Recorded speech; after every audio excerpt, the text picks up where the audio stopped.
¿Cuál es la perspectiva que tiene, doctor, acerca del tema del TEMEC? Desde luego es un tema que tiene que fortalecerse, del cual tiene que hablarse. De hecho, se habla todo el año entre los funcionarios respectivos de los departamentos de comercio. Eh, Agilizar las cadenas de suministro, agilizar desde luego el intercambio comercial, agilizar las cadenas de valor. Es muy importante que América del Norte se tome en serio el asunto de conformarse como un bloque poderoso en sí, porque lo es, representa casi el 18% del mercado mundial de una manera muy destacada. Esto es importante decirlo porque puede competir y compite de hecho con Asia y compite con Europa. Entonces, el comercio es desde luego importantísimo y el TEMEC es en este sentido una clave, mantener eso como instrumento. Sin embargo, existen problemas. Existen problemas que se desprenden de la reforma eléctrica, por ejemplo.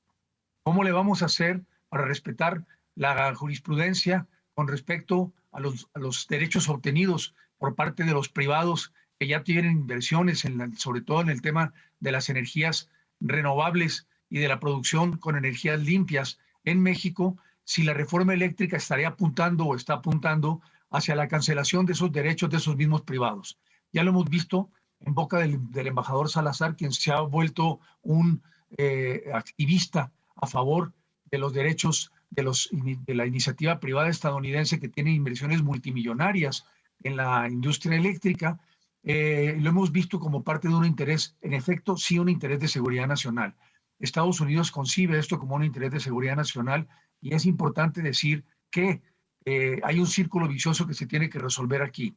Para poder agilizar el Tratado de Libre Comercio, el TEMEC, con Estados Unidos y Canadá, México tiene que respetar los acuerdos ya tomados dentro del marco del mismo y no violarlos. Si los violara, tendríamos un problema de desconfianza del otro lado que nos provocaría, en efecto, la caída de los espacios de relación trilateral que es importante que se hayan logrado ya, pero que se pueden perder en la medida en que la pérdida de confianza haría funcionar con cierto escepticismo, operar con cierto escepticismo a los actores internacionales y particularmente a los actores estadounidenses.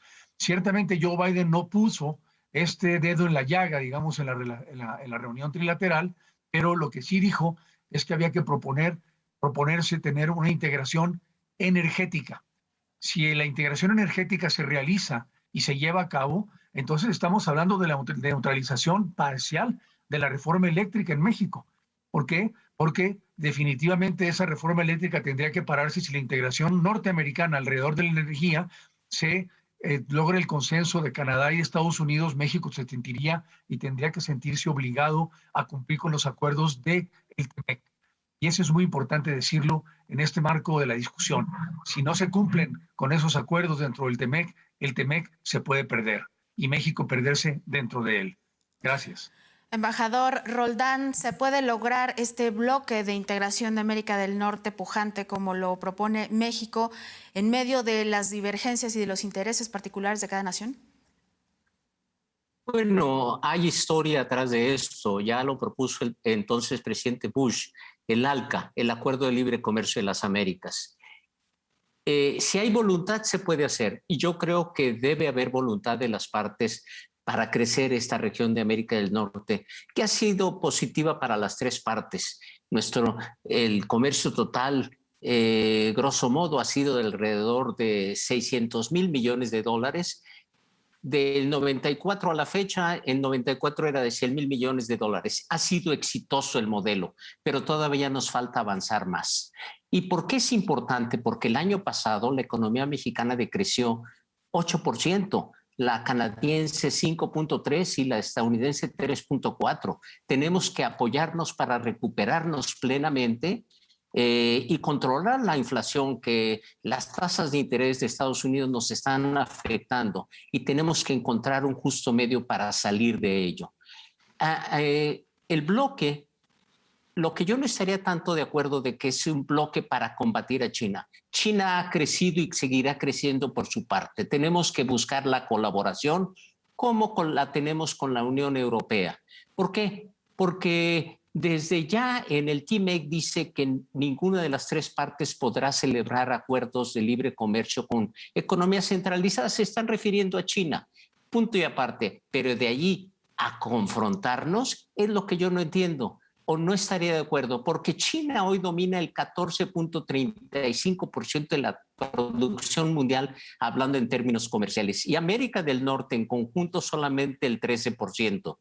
Está China para quedarse porque el mundo ha cambiado, hay nuevos actores internacionales. Y citando a PricewaterhouseCoopers, que es una casa de prospectiva internacional muy seria, de las más serias, al Fondo Monetario Internacional y al Banco Mundial, que dicen que la economía china se va a convertir en la primera economía del mundo entre los parámetros de 2035-2040, es un hecho porque ellos dan por sentado esto y todos los indicadores nos lo señalan. China va a tener un PIB de 50 trillones de dólares, es decir, en nuestros términos, 50 millones de dólares. Y Estados Unidos, 34 trillones de dólares, es decir, 34 millones de dólares. ¿Podemos combatir esto enfrentándonos? El mercado es amplio para todos, pero tenemos que buscar nichos para favorecernos y cooperar. Si no, se va a seguir en una confrontación innecesaria. Yo creo que tenemos que entender que para desarrollar esto tenemos que ver cómo solucionamos esas cadenas de suministros, esas cadenas de distribución de valores que nos afectó a todo el mundo en la pandemia. Hoy la producción de los microprocesadores en Taiwán, que producía el 70% de la producción mundial, afectó a tal grado que los autos no se están produciendo en todo el mundo por falta de estos microchips. ¿Por qué no empezar a producir nosotros en América del Norte eso para no estar dependiendo de otros? Al igual que nuestra frontera ha sido afectada terriblemente. Antes de la pandemia había 1 millón de cruces diario en la frontera del norte a sur y viceversa, y se trastocó. Entonces Estados Unidos se entendió, el mutuo ayuda en un quid pro quo nos dio más de 8.5 millones de vacunas para vacunar a los mexicanos que colindan con Baja California, con Arizona, con Nuevo México y con Texas, que colinda precisamente con Baja California, con Sonora, con Chihuahua, con Tamaulipas, con Nuevo León y Coahuila.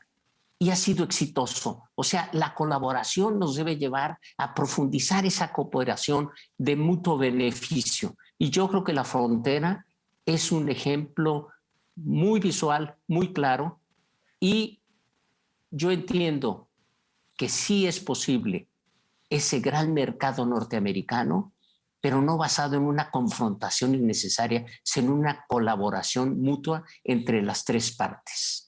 Doctora María Cristina, su perspectiva sobre los avances que se pudieron lograr en esta cumbre en el tema de comercio, por favor. Claro. Mire, aunque hablamos de la cumbre de líderes de América del Norte, esto en modo alguno significa que hay consensos fácilmente. Una cosa es la agenda México-Estados Unidos, otra la México-Canadá y otra la Canadá-Estados Unidos. Esa es la realidad. Es como el three to tango, ¿sí? Y aparte tenemos que partir de la realidad de que hay grandes afinidades ideológicas entre Trudeau y Biden, no así entre ellos y López Obrador. Entonces, en este three to tango sí existe la posibilidad de una marginación de México por razones ideológicas, por razones políticas. Dicho esto, creo que hay temas candentes en materia comercial. Fueron tocados tanto en las bilaterales. Trudeau expresó al gobierno mexicano la preocupación de Canadá en materia energética, en materia de inversiones, por ejemplo, en el sector minero, y por supuesto también habló del compromiso que debería de tener México en materia de combate al calentamiento global y respecto al cambio climático.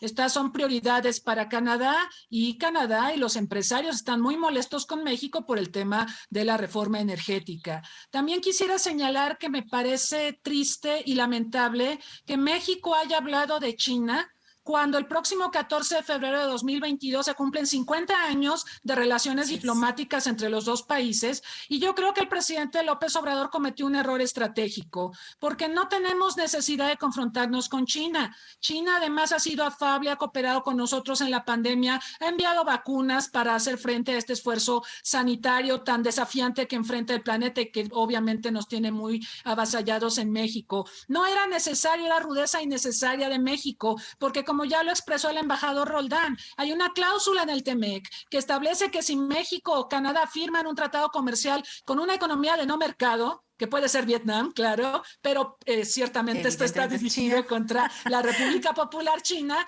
pues entonces Estados Unidos se retira del tratado. Eso ya está, no era necesario verbalizarlo y presentarlo en esta cumbre. Creo que nos mete en muchos problemas con China. Por lo demás, vimos en estos clips que nos pasaron antes de hacernos la pregunta, que cada presidente habló de cosas diferentes. López Obrador habló de China, Biden habló de la ciberseguridad, Trudeau habló del COVID y de los derechos de los trabajadores. Esa es la realidad a la que nos enfrentamos. Cada país tiene prioridades. Es muy difícil concertar, aún en estas cumbres que celebramos que se lleven a cabo, pero donde evidentemente hay muchas divergencias.